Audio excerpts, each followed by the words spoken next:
Kalau waktunya tidak diisi oleh kebaikan, maka waktu kita pasti diisi oleh yang lainnya, yaitu kemaksiatan atau kesia-siaan. Tidak ada yang lebih pahit dari berharapnya hati kepada Allah. Allahumma ftah lana hikmataka ya Allah.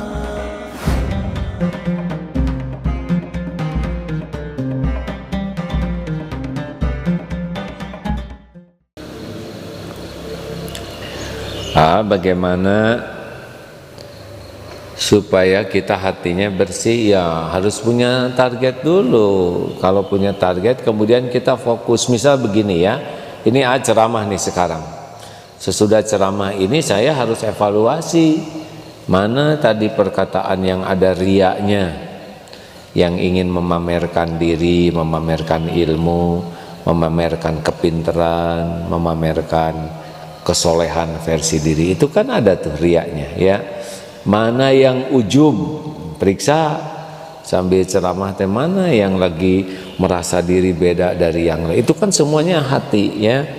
Mana yang lagi sombong, misalkan meremehkan dalam cara menyuruh, Gus kali itu kenapa kok gitu, kenapa kalau ke orang yang dihormati kita sopan, oh berarti kita sombong. Karena kalau orang rendah hati ke siapapun sama ininya, sopannya. Tapi kalau orang yang sombong, sopannya hanya kepada orang yang dia dia anggap lebih tinggi dari dia. Kepada yang ke bawahnya dia ketus ya. Nah, periksa mana yang saya ini tadi ada dilebih-lebihkan, didramatisir, mana yang sia-sianya. Itu harus diperiksa nih. Ini 1 jam ceramah nih sangat mengandung banyak penyakit hati. Terus misal nanti ada orang ketemu tamu misalkan ya, atau zoom-zooman. Itu zoom itu kan banyak wajah di sana. Wajah siapa yang dilihat? Siapa aja itu, semua itu harus dievaluasi. Nah, orang yang tidak punya program membersihkan hati, dia tidak punya waktu untuk mengevaluasi dirinya karena dia udah sibuk merasa benar. Padahal rahasianya itu adalah dievaluasi ya. Harus tahu ilmunya, kemudian kita berguru, harus punya gurunya setidaknya seperti kita ke dokter lah, ke ahli membaca. Gitu ada siapa istrinya Dokter Asep kan ahli membaca hasil lab ya. Kita juga lihat hasil lab, cuman nggak ngerti ini kenapa jadi banyak angka plus begini. Padahal yang plus itu yang bermasalah kan. Wah positif nih, keren ya nggak? Kalau nggak hati-hati kan kita harus berpikir positif. Nih COVID saya positif nih, nah itu kan ngaco hadirin. Harus ke yang berilmu ya, kemudian rajin evaluasi diri dan tiap waktu evaluasi apa nih penyakit tadi. Kalau ketemu yang salah istighfar. Astagfirullah, tekad saya tidak akan mengulangi. Begitulah hadirin, diantaranya upaya kita. Lalu kalau ingin hatinya bersih, kata Imam Ibnu Qayyim kan kurang lebih, kalau waktunya tidak diisi oleh kebaikan, maka waktu kita pasti diisi oleh yang lainnya, yaitu kemaksiatan atau kesia-siaan. Jadi gempur saja waktu kita ini oleh hal yang baik. Itu membersihkan hati. Karena kalau kosong dari kebaikan, ngisi itu keburukannya. Ada lagi Pak Faruk? Ya. Bagaimana riadah melatih supaya tidak dengki? Pertanyaan dari YouTube. Bagaimana riadah supaya tidak dengki? Jangan dengki atuh ya. Dah. Dengki itu dia yang zolim, dia yang nelangsa. Jadi dengkinya kita ke seseorang tidak akan merubah apa yang Allah tetapkan kepada orang yang didengki. Halo? Kan yang ngatur rezeki Allah, yang ngatur takdir Allah. Kita sebel ke seseorang tidak akan menghalangi apa yang Allah tetapkan.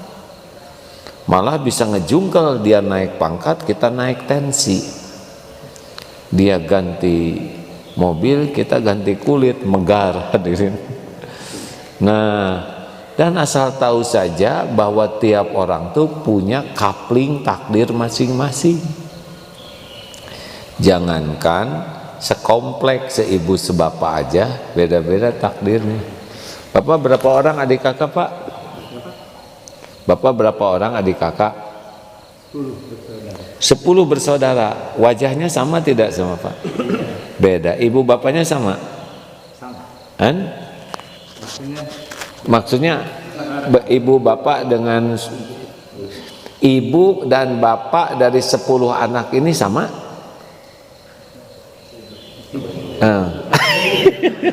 Bapak kenapa bingung? Ya saudara kandung tidak sama ya. Yang tidak sama saya jadi pusing sendiri ini. Jadi bapak ini siapa? Enggak, maksudnya sekeluarga berapa orang anaknya Pak? Jadi saya 10 bersaudara dan 10 bersaudara ya. Bapaknya sama, ibunya sama ya. Nggak apa-apa. Kok Bapak jadi cemas begini ya?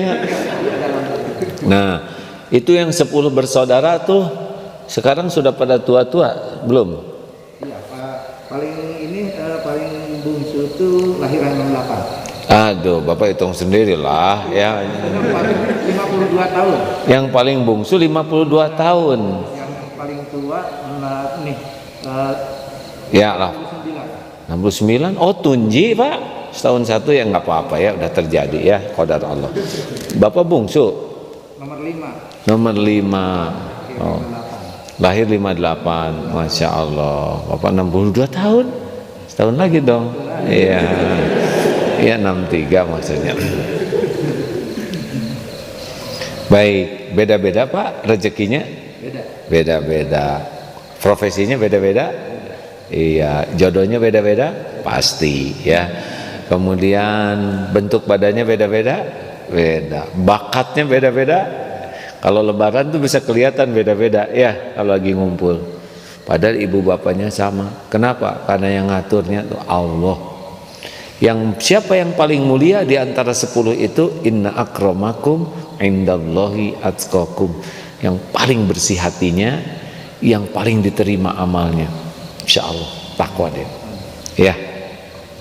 Jadi jangan ngebanding-banding mobil cuman kaleng, besi, plastik, kaca. Nggak mungkin derajat seseorang diukur oleh mobilnya, apalagi sekarang banyak yang belum lunas ya.